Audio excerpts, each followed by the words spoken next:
The punching force calculator calculates the tonnage required to punch holes in sheet metal. Let's look at the input fields. First, select your hole shape from the drop-down menu. You can choose round hole, square hole, rectangular hole, or custom perimeter. For this demo, I'm using round hole. Next, enter the hole diameter in millimeters. For other shapes, you'd enter side length for square holes, length and width for rectangular, or perimeter for custom shapes. Then input your material thickness in millimeters and material shear strength in megapascals. For example, mild steel is typically 200 MPa.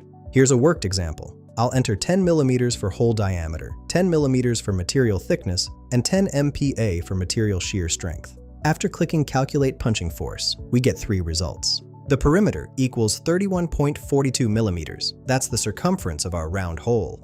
The punching force without shear is 0.32 tons, the theoretical force needed. The punching force with 20% shear reduction is 0.26 tons. This accounts for the shearing action that reduces the required force in practice. Use this calculator to properly size your punching equipment. Find the link in the description below.